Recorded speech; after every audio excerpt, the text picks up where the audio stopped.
Hello and welcome to The Lazy Actor, the show that goes through the great acting books in history so you don't have to because you are a lazy actor. You're probably sitting in a Starbucks right now, quote unquote, working, but really you're just scrolling through Facebook, looking at memes and 4 seconds of videos before you get bored because your attention span is gone. And that's why we are here, to give you the summary, the key learnings, the ways you can apply all the information in the great acting books in history to your next audition, gig, what have you.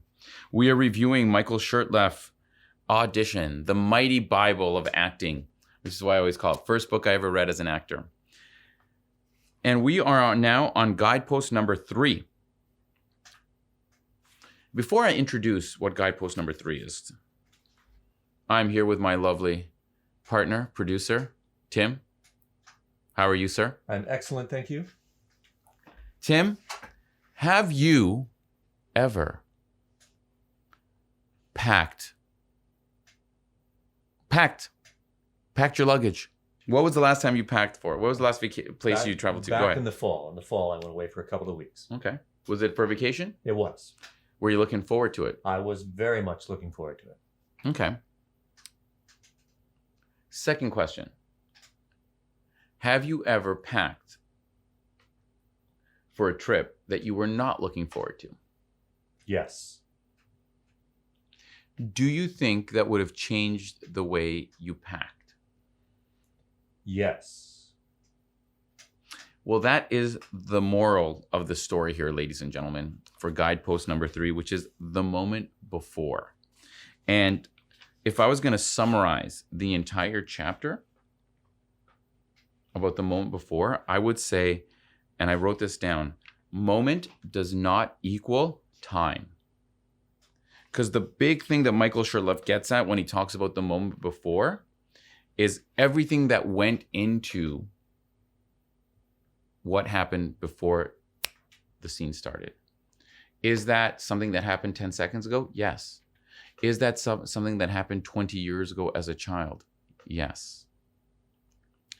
If you always look forward to being locationless and traveling for work, and then 20 years later, you're traveling all the time and you hate it, that will affect the opening scene of you packing your luggage. Maybe there's a moment of, right? In the eyes. Mm-hmm. If you have never traveled before, and it's the first time in your life where you've made enough money that you can actually go on a vacation and not worry about it, and you're flying to take a cruise, that's going to affect how you pack your luggage, isn't it, Tim? Yeah, of course. And that's what this chapter is all about. I found this chapter kind of frustrating, I'm going to be honest with you, because he doesn't really give you a lot of tips. He just talks about how important it is. And then he does it, the typical thing that happens with each of these guideposts is that he goes into these little theoretical conversations with actors. I think they're theoretical because I'm pretty sure he doesn't have a photographic memory and he didn't recognize it word for word. Subsequently, whereas guidepost number 2 about conflict was like 20 pages, this one's like 3. So although it is important, he has nothing to say about it. But I would like to try and give the listeners some ideas of how I kind of do the moment before. But first, Michael Shurtleff, ladies and gentlemen, the late great. Every scene you will ever act begins in the middle. And it is up to you, the actor, to provide what comes before. I call this the moment before. The way he writes it, and I don't know, maybe he coined the term, like every actor probably knows the moment before, that term, that expression. Mm-hmm. But the way he writes it is with italics, as if he's going, I call it the moment before. But it's just part of the common lexicon now. So I'm not sure if he coined the term. An actor needs a fully developed moment before every time he steps on stage to start a scene. He talks about one of the things that he hears a lot from casting directors and from producers. He wasn't so good at first, but after he got going, he was fine. A good actor doesn't wait to get going. He comes on stage with it because he already had it going in the wings.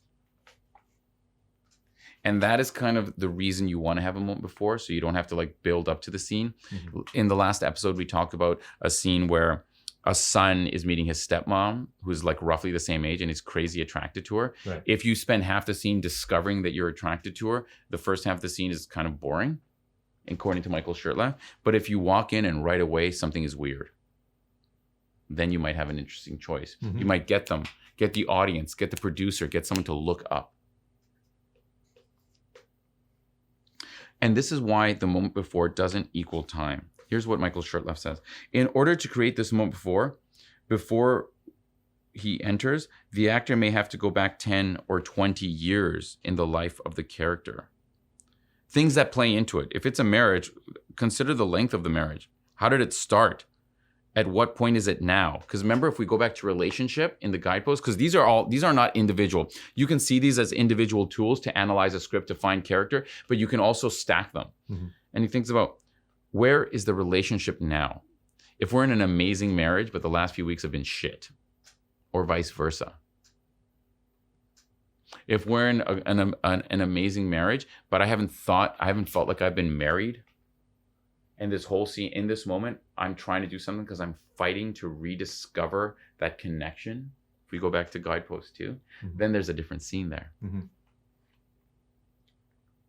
And honestly, I'm so frustrated because he really doesn't tell you that much. He goes like this. Underneath every human being's rational, cool exterior is passion. You won't find the reason of a human being creating a style for himself unless you find the passion in him that drives him to need such a cover. So the idea, basically, that's just like a really foo-foo-faffy way of saying, be normal on the outside, but on the inside, pretend that you're like angry or horny, or try not to laugh, or be serious when you're actually, what you really want to smile. Mm-hmm. Have these kind of conflicts within you.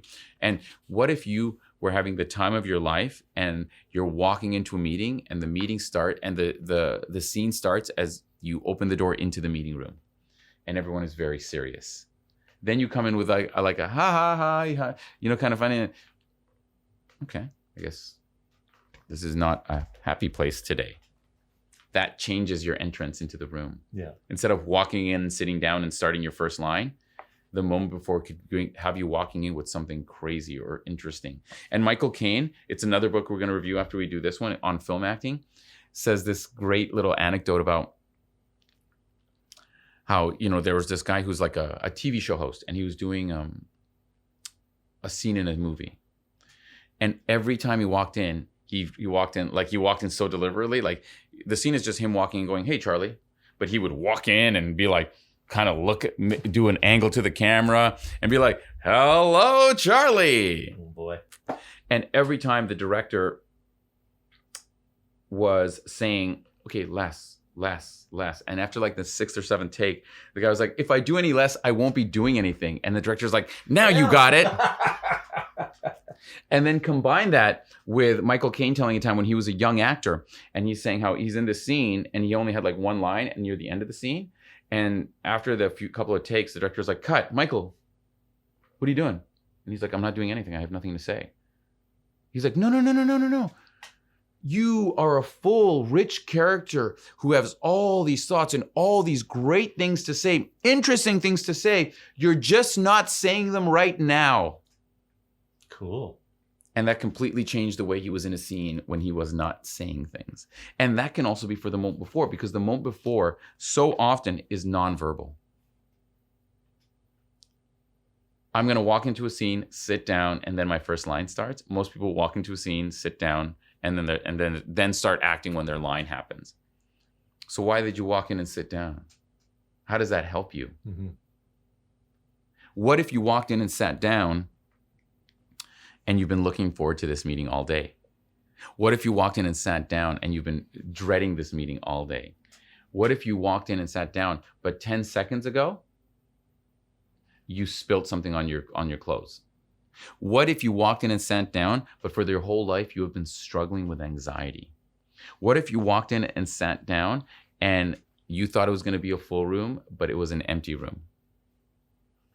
All these things could contribute to like a good, solid character. And think about it from the perspective of an audition, because Tim, you've been here. I'm going to walk into the scene. You walk in, you hit your mark, you say your first line. But why, how did that help? Mm-hmm. Well, I just wanted to like get myself going or something, right? But if you can't do that up here and I'm pointing to my head for anyone who can't see me, then the walking isn't going to help. It's just stupid. Yeah. So an exercise then, and we did this before. If you are going to create a strong moment before, practice 30 moment befores. If you must walk into a scene, give yourself a reason to walk in and walk in with a certain way, in a certain way. I can walk into a scene very serious, very quickly, very slowly. That's surface, that's a fact. But why am I walking slowly? Am I walking slowly because this is a long day and this is the last thing I have to do? Or am I walking slowly because I'm relishing every moment of this? Then I hit my mark. Mm-hmm. And before I've said anything, I've maybe got some attention. I've made people go, why are you doing this? Here's the secret to good acting choices. If you've watched a movie and you've gone like, whoa, why is he saying, why is he looking like that? Why did that happen? That's a good acting choice because uncertainty equals interest. Mm-hmm. And your moment before can create that uncertainty. So like, oh, okay. If I did a scene once, here's a good little one. There is a guy named Steven Tobolowsky who's been in everything, in every movie ever. He's got like 100, he's just been in everything. Always a small character actor, guest stars, that kind of thing. And he did a scene, he was the main villain in, I think it was Bird on a Wire with Mel Gibson. Okay. And he had to play the head of the FBI. Yeah. The people running the task force to like find Mel Gibson or something like that. And he had this moment before of thinking, well, what does a good boss do if he wants to kind of bring up the energy? He said, you know what? I'm going to come in thinking I'm going to feed everybody. And so he ad-libbed the first line that made it into the scene because he walked in there. Everyone is super serious. And you think like an FBI research scene, and then the director comes in like very Born Identity, like super serious. He walked in with a big smile on his face and he was like, all right, who wants sandwiches? But he had made that decision to come in with that different kind of energy. And that was his audition. And then that was how he got the part. Good choice. Right? So that is the moment before. And then he talks a little bit. He gets into these little kind of like role plays. I'm going to read you one of them, okay?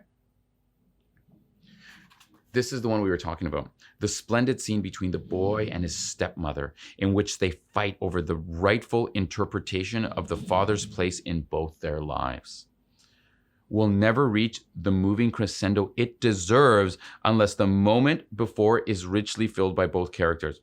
The day the mother has dreamed of for years has finally come true. That's a moment before. Mm. If you come into the scene thinking like this is the day for fucking years. Her son is home from the army and she can live again. But what is this dreadful numbing fear that gnaws at her subconscious? Ear that her son has changed, that he may not want her anymore, that he is siding with his father instead of with her, that he will not fulfill her dreams, the sleepless nights in which the son turns over and over his realization that he has misjudged his father through his entire life, that his mother and he created an impregnable wall against their father, shutting him out, that he must convince his mother of their wrongdoing so they can both make amends and change their estimate of their entire treatment of this man. All those things are how you walk in, will affect how you walk into a scene.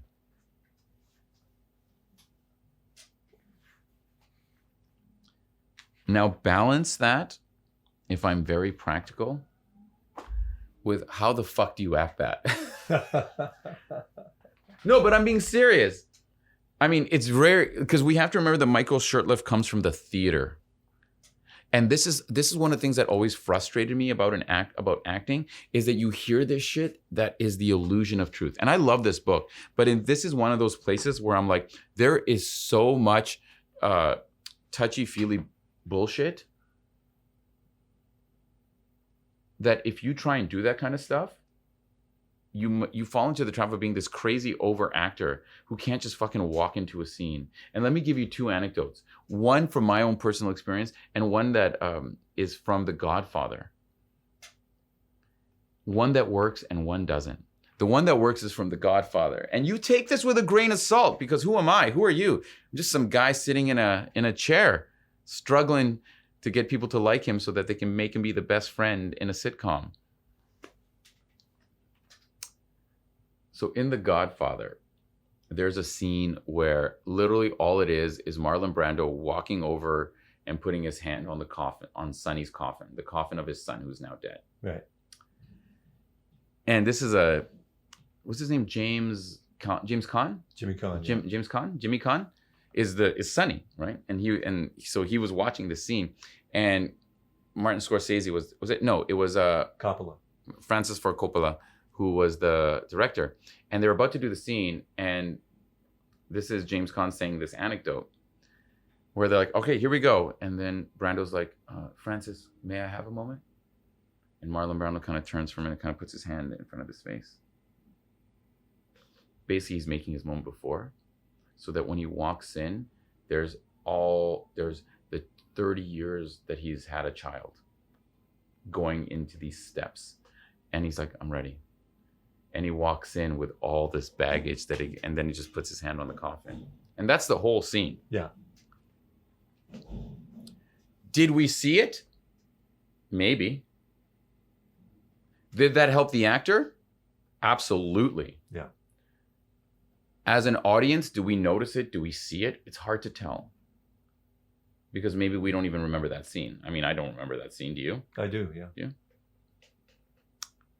But yet and still, there is no one right way. There are tools we can use. So I listened to this moment before, like find your emotion, all this kind of stuff. And I think like, really? How is that going to help me in my hair commercial? Right? But then I think, can it help me in my hair commercial?